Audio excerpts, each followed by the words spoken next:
So let's drill down a bit more into the Prime Minister's performance.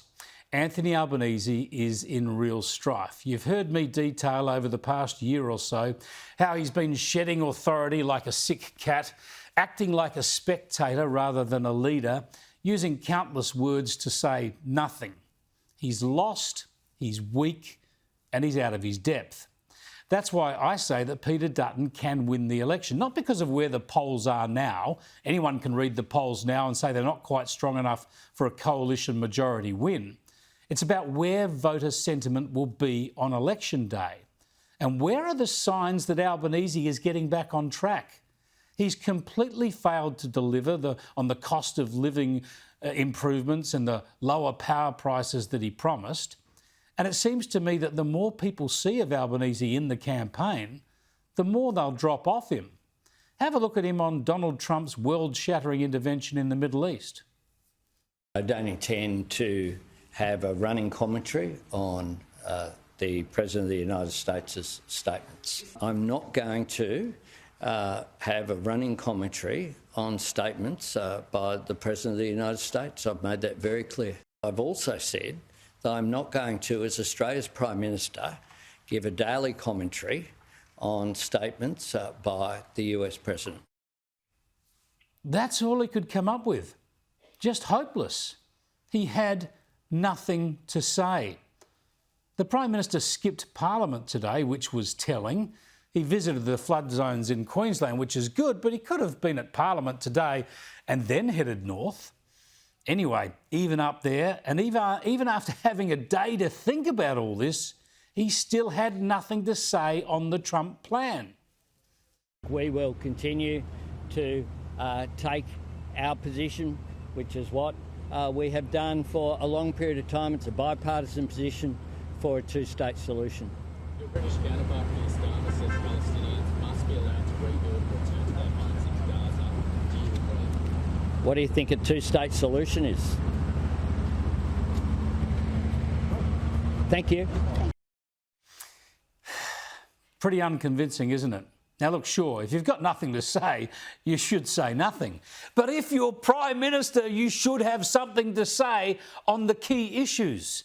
Albanese is always content to be an onlooker, a spectator, as if he's been elected king and just needs to watch out over his dominion. Even on the caravan of explosives, and when he was told, he gives us a hands-off approach.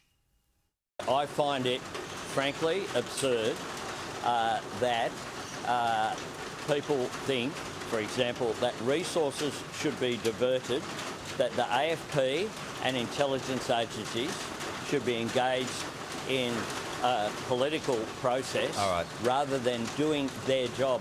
And you know what my job is, Carl? Yeah. It's really simple. It's to back our authorities to do their job. And that's what I do.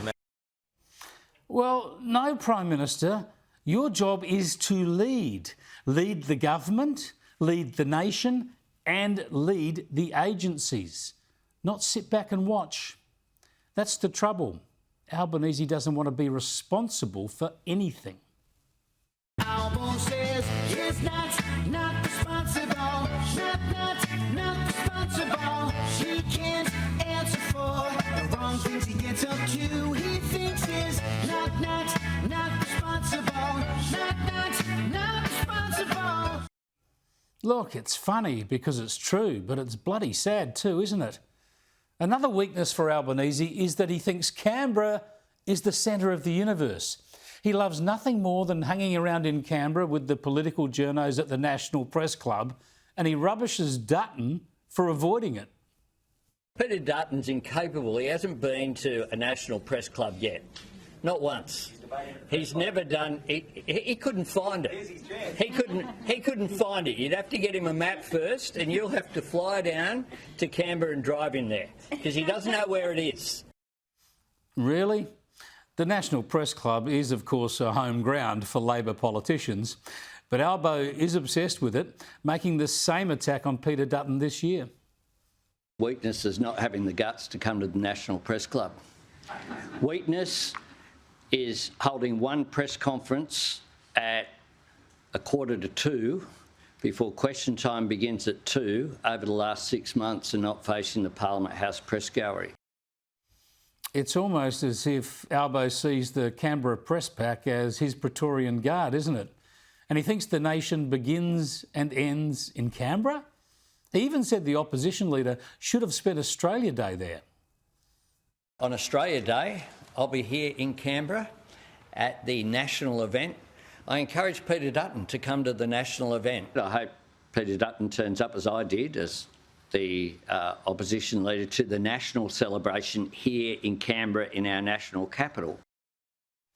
Canberra, Canberra, Canberra. Unsurprisingly, much of the Canberra media goes with the Albo line. So Dutton was asked today whether he'd be talking to the Canberra press pack during the campaign.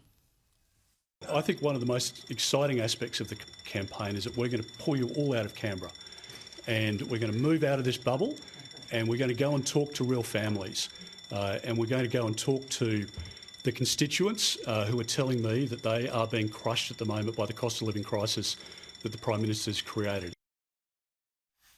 Not a bad response, hey? This is another own goal by Labor and Albanese. Do they want to be seen as the champions for the Canberra bubble, while the coalition's for the rest of Australia? What campaigning genius.